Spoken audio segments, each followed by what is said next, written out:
A kú dédé àkókò yìí o. Ìròyìn Yajoyajo ni mo mú wá sí etí gbọ̀yìn láti iléeṣẹ́ Jígí Alára ìkànnì 24 tó kalẹ̀ sí ìlú Ìbàdàn ní ìpínlẹ̀ Ọ̀yọ́.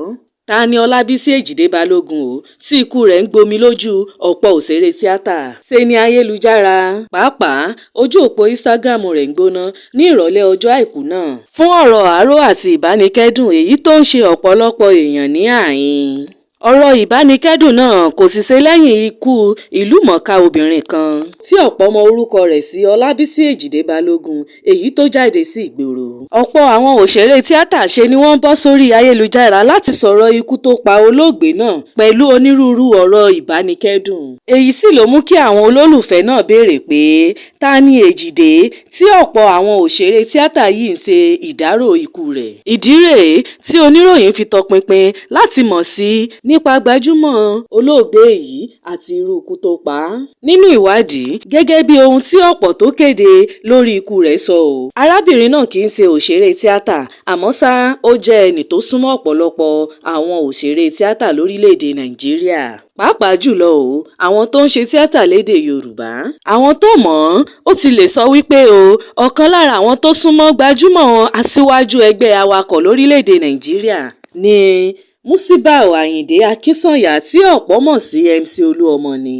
Lára àwọn òṣèré tíátà tó ṣèdárò Olabisi Ejide Balógun náà ni Madam Sajeti Ológa àti Kẹ́mi Akórèdé. Ṣe ni àwọn òṣèré tíátà náà sì gbé àwòrán àbẹ́là tó ń jó sójú òpó wọn tí wọ́n sì ń tarapòrò pé ìràwọ̀ mìíràn tún já lulẹ̀ o. Èèyàn mìíràn tó tún pẹ̀lú dárò rẹ̀ Àjáǹtì Penny náà fìdí èyí múlẹ̀ nínú ọ̀rọ̀ ìdárò sí rẹ̀ pé òwúrọ̀ ọjọ́ àbámẹ́ta tó kọjá ni olóògbé náà sì ń sọ fún òun pé òun kò ní gbọ́ àwáwí kankan bí òun kò bá wá síbi ayẹyẹ náà ní ọjọ́bọ̀ o. Kò ní jù báyìí lọ lórí ìròyìn Yajoyajo fún ti àkókò yìí. Ẹ máa bá wa subscribe sí ìkànnì Jígí Alára ìkànnì 24 tó kalẹ̀ sí ìlú Ìbàdàn ní ìpínlẹ̀ Ọ̀yọ́. Orúkọ tèmi ni Afọláṣadé Abbas láti ìlú Ìbàdàn ní ìpínlẹ̀ Ọ̀yọ́. Ẹ ṣé púpọ̀.